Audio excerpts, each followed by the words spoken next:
Témoignage de Gaston Tchimbalanga, capturé par une sirène des eaux. Je suis Gaston Tchimbalanga, je suis né dans la province centrale de Mbuji-Mayi, en République démocratique du Congo. Mon père et ma mère sont morts lorsque je n'avais que 10 ans. Après la mort de mes parents, nous sommes devenus des orphelins et notre famille assombrie dans la pauvreté intense. Mon père était le seul homme dans sa famille, il avait 3 sœurs, l'une de ma tante vivait dans la province voisinante de Kananga, et donc je n'avais personne pour prendre soin de moi et me soutenir. Quand mon père et ma mère sont morts, ma tante a remarqué que j'étais abandonnée à moi-même, il n'y avait personne pour prendre soin de moi et me soutenir. C'est alors qu'elle décida de venir me prendre et me transporter chez elle dans la province voisine de Kananga. Elle avait véritablement décidé de m'élever et de prendre la responsabilité de financer mes études. Comme il n'y avait personne de la ville de ma province qui pouvait soutenir ma scolarisation, elle a voulu que je vienne vivre avec elle pour qu'elle m'envoie à l'école.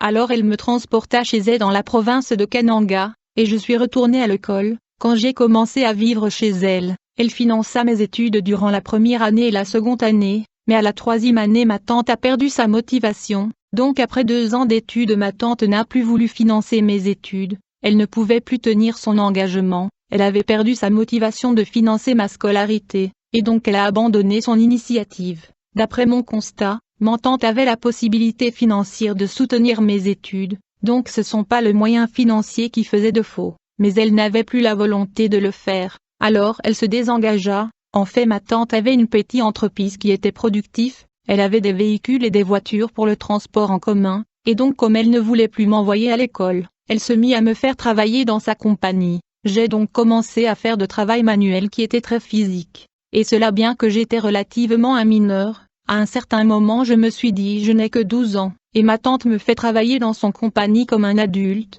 alors que ce travail est physique et difficile pour un garçon de mon âge. Au fait je devais assister les mécaniciens dans les garages en transportant des instruments lourds des véhicules, tellement que les équipements de ces véhicules étaient lourds je devais donc travailler très dur. Alors je me disais que je suis encore un mineur pour ce genre de travaux physiques. Ma tante au lieu de m'envoyer à l'école elle me fait travailler et porter des équipements mécaniques lourds qui étaient trop dangereux et au-delà de mon âge. Je devais transporter des pièces détachées des véhicules et assister les mécaniciens, tout ceci malgré le fait que je suis mineur, et ceci bien que j'avais tout de même la volonté d'aller à l'école pour étudier et devenir quelqu'un dans la société. Elle aurait dû m'envoyer à l'école au lieu de me faire travailler dans ces garages, mais toutefois, elle a continué de me faire travailler dans les garages me faisant porter des équipements lourds, et comme c'était devenu insupportable je me suis dit que je devais mettre fin à ceci. J'ai donc décidé d'arrêter ce travail manuel et physique qui était dangereux pour moi. Je me suis décidé de retourner chez le grand-père dans ma province natale où je vivais précédemment.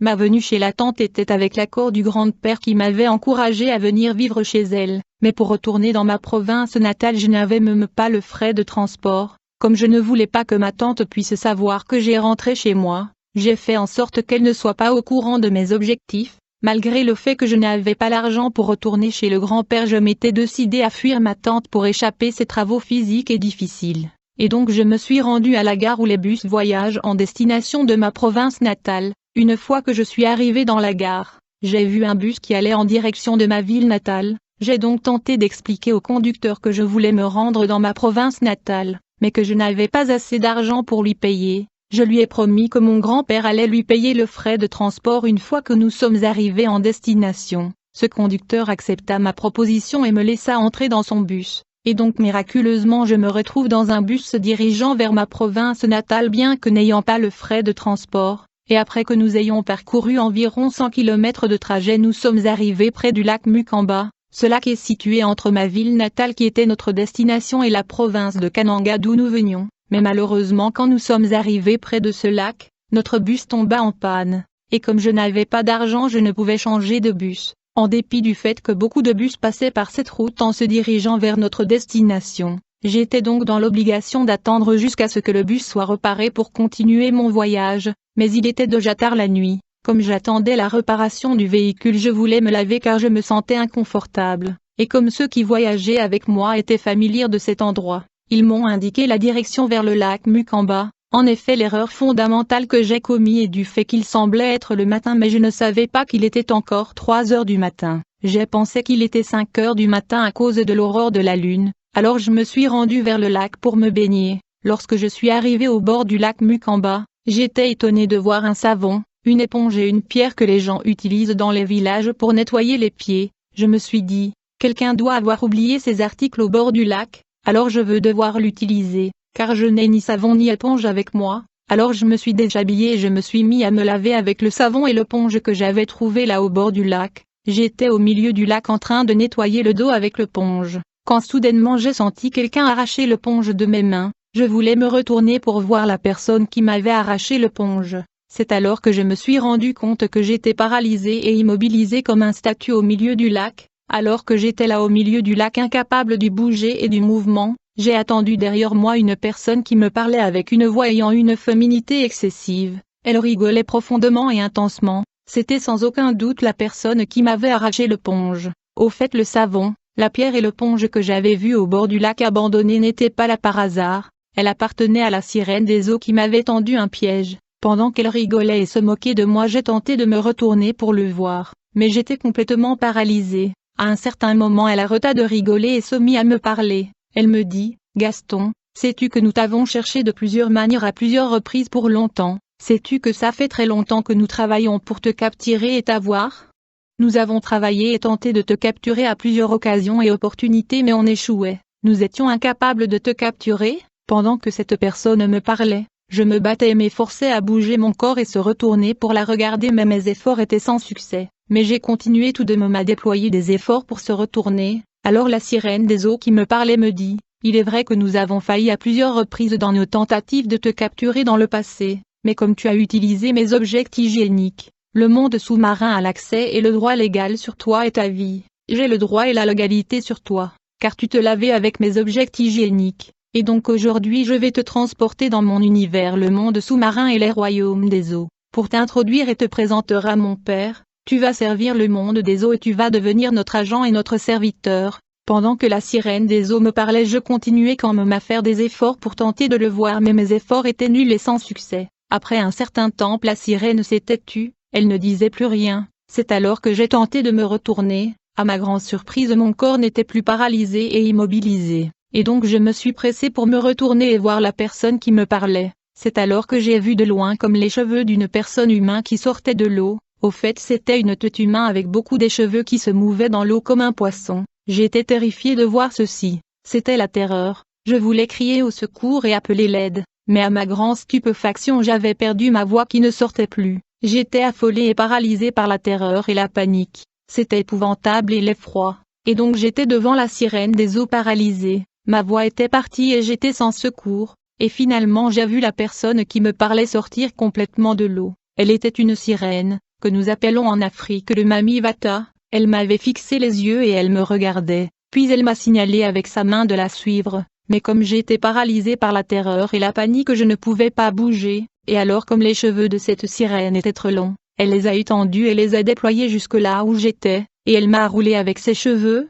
En fait, ses cheveux se sont roulés autour de ma poitrine, puis elle a commencé à me tirer vers elle. Quand ses cheveux se sont roulés sur moi, j'ai senti comme une puissance, comme une énergie mystérieuse qui avait pris contrôle de mon être. J'étais comme hypnotisé, contrôlé et totalement manipulé, mon esprit était envoûté et captivé, c'est comme si j'étais hypnotisé. Je ne peux pas décrire mon intelligence et mon état rationnel. Alors la sirène, par l'entremise de ses cheveux qui étaient roulés sur moi, se mit à me tirer dans le profondeur du lac, et on se dirigeait vers le monde des eaux. On descendait profondément dans les profondeurs de l'eau. Après un certain moment j'ai vu une grand portail sous ce lac qui s'était ouvert par elle-même, et donc nous sommes entrés par ce portail et nous avons débouché dans un monde mystérieux. Ceci était véritablement le monde sous-marin. Quand nous sommes entrés dans ce royaume, j'ai vu dans la cité les hommes qui étaient hybrides. Leurs parties inférieures étaient humains mais leurs parties supérieures étaient celles des bêtes et des monstres. Il faut noter que le monde sous-marin a des créatures et des monstres de différentes formes et différents aspects. Après avoir parcouru ce royaume, on se retrouva devant un homme et une femme assis sur leurs trônes respectifs. La femme qui était assise sur son trône avait une seule sein. Puis j'ai attendu la sirène des eaux qui m'avait capturé s'adresser à l'homme qui était assis sur son trône. Elle lui dit, « Père, je vous ai amené l'homme que vous cherchiez depuis longtemps. Je l'ai cherché partout sur la terre. Après plusieurs tentatives et plusieurs échecs, j'ai finalement parvenu à le capturer. » Alors l'homme qui était assis sur le trône m'ordonna de s'arrocher de son trône. Je dois vous informer que j'attendais les esprits sous-marins appeler cet homme qui était assis sur son trône Seigneur Lucifer. Alors cette entité qui était le diable m'ordonna de sucer le sein de la femme qui était assise sur le trône à son côté. Cette femme est l'une des femmes de Lucifer appelée la reine d'Osaka. Quand je me suis mis à sucer le sein de la reine d'Osaka, j'ai senti une puissance extraordinaire qui me remplissait et envahissait mon être. Après cela la reine me fit signe de retourner vers Lucifer.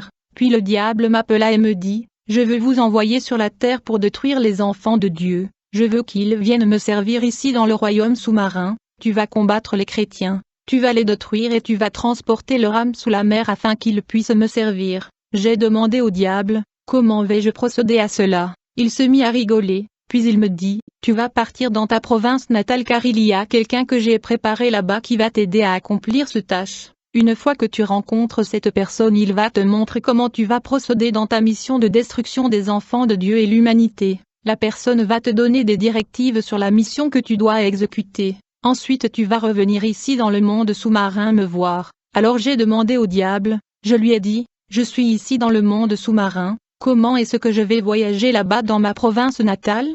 Quand j'ai posé cette question au diable, j'ai vu les démons hybrides et les monstres marins qui se sont mis à rigoler. À ce moment même le diable a pris une canne métallique, et il la pointa sur moi. Quand il fit cela je fus instantanément et d'une façon mystérieuse transporté du royaume sous-marin et j'ai atterri à Bujimaï, ma ville natale. J'ai atterri mystérieusement en un clin d'œil dans un quartier de la ville que je connaissais très bien. J'étais étonné et je me demandais comment est-ce que je me suis retrouvé ici, alors qu'il y a quelques secondes j'étais dans le monde sous-marin avec Lucifer et les monstres marins. En ce moment même j'ai entendu la voix de Satan qui me dit, « Ne crains rien, tu vas dans le bâtiment du quartier général de l'armée. Il y a là-bas une personne que j'ai affectée pour vous aider, vous allez faire tout ce qu'il vous dira. » Alors quand je me dirigeais vers le bâtiment du quartier général de l'armée, j'ai vu une femme au milieu du boulevard, et cette femme me signalait de la rejoindre et la suivre. À vrai dire cette femme était une sirène des eaux qui était opérationnelle physiquement à la surface de la terre. Plus tard je le suivis et elle m'a amené chez elle.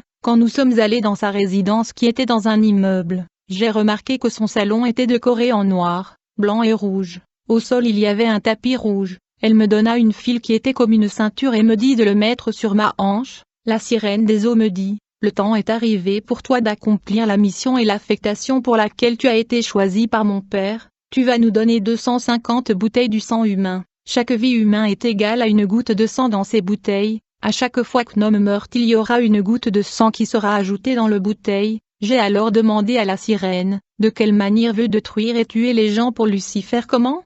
Alors la sirène me dit, « Tu me donnes ta main, j'ai une bague que mon père Lucifer m'avait donnée pour toi. » Puis elle insera la bague magique sur mon doigt, et elle me dit, « Maintenant tu peux rentrer chez toi et visiter ton grand-père car ta famille te cherche. Il pense que tu es mort. Tu vas aller le voir puis après cela tu devras voyager dans notre univers sous l'eau pour rencontrer mon père. » Après cela la sirène des eaux a tenu ma main. En conséquence, dans une fraction de seconde je me suis retrouvé chez mon grand-père dans ma ville natale à Bujimaï. Quand je suis atterri dans notre parcelle, j'ai vu des gens qui pleuraient pour moi car il y avait funérailles pour moi. Ils pensaient que j'étais mort, et donc quand ils m'ont vu c'était la débandade. Ils se sont échappés. Les gens fuyaient car ils pensaient que j'étais un revent ou un fantôme. À vrai dire, le conducteur du bus qui me transportait du province de Kananga vers ma ville natale les avait dit que j'étais mort. Il leur a dit que j'étais allé me baigner dans le lac Mukamba et je me suis noyé. Ils ne savaient pas que j'étais capturé par le sirène des eaux qui m'avait transporté dans le monde de 7 ans sous l'eau. Quelque temps après mon apparition et retour dans la parcelle de ma famille, la sirène m'a rejoint dans la parcelle de ma famille, et elle m'a tenu par la main, et dans une fraction de seconde nous avons atterri dans un building. Elle me donna une bague magique que j'avais mis sur mon doigt, puis la sirène me dit, pour causer un accident dans une voiture, dans un bateau ou un train tu vas placer ton salive sur la bague magique qui est sur ton doigt, et tu vas remuer ton salive sur ce bague magique, et comme conséquence il y aura accident. Sans tarder la sirène m'envoya dehors. Je suis entré dans un bus où il y avait plusieurs personnes. Il y avait même un prédicateur dans ce bus. En fait il y avait des non-chrétiens et des chrétiens nés de nouveau à l'intérieur de ce bus, mais j'ai remarqué avec mes yeux spirituels que les chrétiens nés de nouveau brillaient, et ils étaient revêtus de lumière éclatant et ardent. Alors quelques minutes après avoir embarqué ce bus, j'ai entendu la voix de la sirène des eaux qui me dit de mettre mon salive sur le collier que j'avais tenu. Je faisais tout dans ce bus d'après ses instructions, quand soudainement j'ai vu une roque massive apparaître au milieu du boulevard devant le bus qui nous transportait. Ce roc massif a atterri de nulle part au milieu du boulevard, Quand le conducteur l'a vu, il a tenté de le dévier, mais c'était tellement massif qu'il a perdu contrôle du volant, et le bus a commencé à rouler sur le boulevard. Comme conséquence, beaucoup de personnes sont mortes. J'ai constaté que les chrétiens étaient épargnés, mais ils ont eu des blessures bien qu'ils ne sont pas morts. Mais pendant que la voiture roulait et les gens mouraient, j'ai disparu de ce bus. Ensuite j'ai vu la première bouteille qui m'avait été donnée être remplie du sang humain, car il y avait beaucoup de morts. La vie d'une personne représentait une goutte de sang, mais comme il y eut beaucoup de morts, la bouteille était remplie du sang. Quand j'ai disparu de ce bus, j'ai atterri dans un autre quartier de la ville, je suis entré dans un autre bus, et j'ai répété la même procédure. Et donc il y avait un autre accident et beaucoup de morts. Bien-aimés, la protection dans ce monde est uniquement en Jésus-Christ. Il est le bon berger, il est le chemin, la vérité et la vie. Sans Jésus-Christ nous sommes dans l'insécurité totale. Tout homme qui n'a pas Jésus-Christ dans sa vie est susceptible de tomber victime de démons et des forces du mal qui influencent et contrôlent ce monde.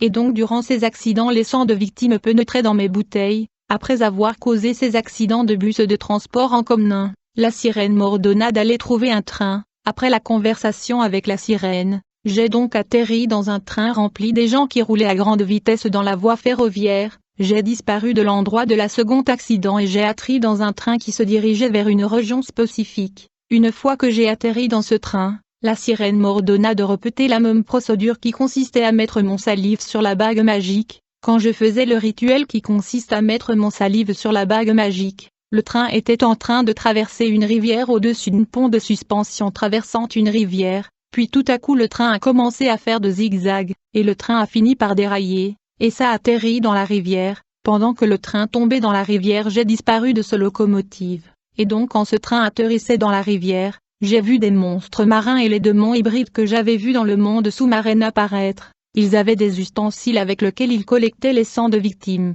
Après avoir déraillé ce train, j'ai entendu la voix de Lucifer qui me dit, « Vous êtes un serviteur fidèle, à cause de votre obéissance et soumission vous devez me rejoindre dans le monde sous-marin, pour que je puisse augmenter vos pouvoirs, car vous avez parvenu à nous fournir la quantité du sang humain que nous vous avons demandé. J'ai donc une nouvelle mission pour vous. » En ce moment même, j'ai tenu mon ceinture mystique, et j'ai prié à Lucifer de me rendre capable de voyager sous l'eau, et en une fraction de seconde je me suis retrouvé dans le monde sous-marin. Quand j'ai atterri dans le monde des eaux, il y avait un tapis rouge bien étalé pour moi. J'ai été accueilli comme un invité spécial avec beaucoup d'honneur. Cet tapis rouge était très long et interminable. En réalité il allait jusqu'au trône de Lucifer.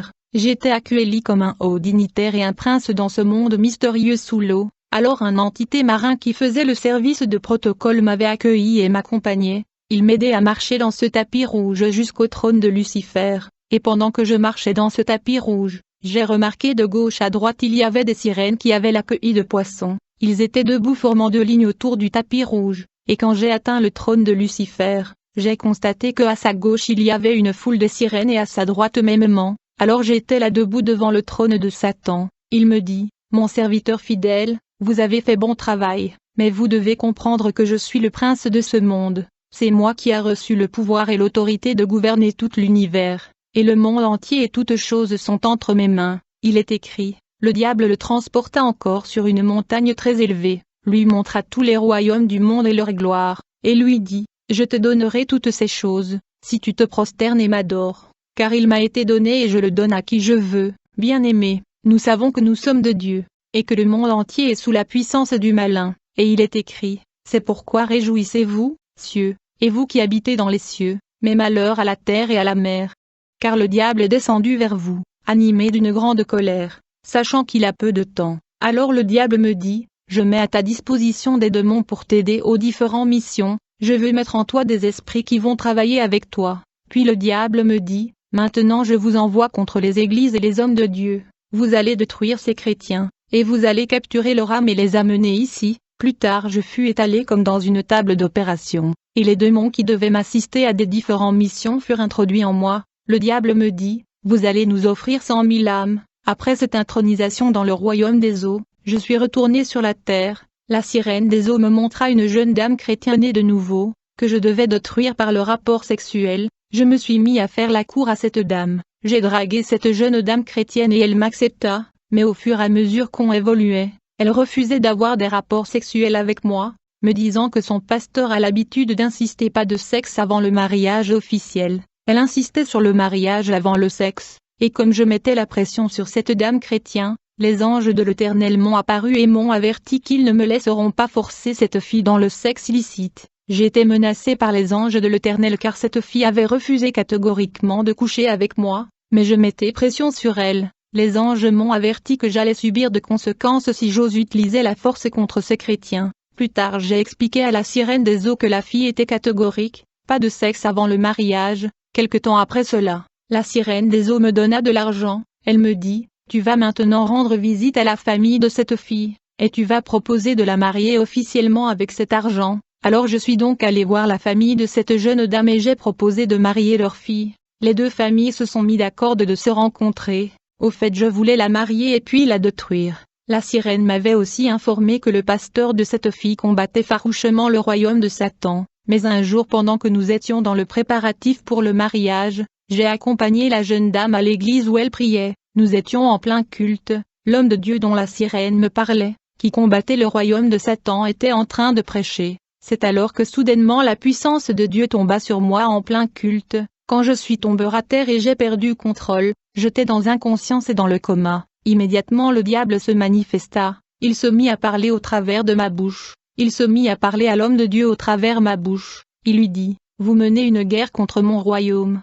Je vous cherche depuis longtemps. Vous êtes en train de torturer mes esprits et mes serviteurs, mais je ne vais pas baisser le bras. Pour combien de temps vous allez briser mon cœur en torturant mes esprits et mes serviteurs? Mais comme je l'ai dit, je ne vais pas baisser les bras. Je veux vous détruire quand l'occasion va se présenter. Tu vas laisser mes agents et mes démons tranquilles. Vous n'avez pas de puissance. Jusqu'à quand vous pensez torturer mes démons?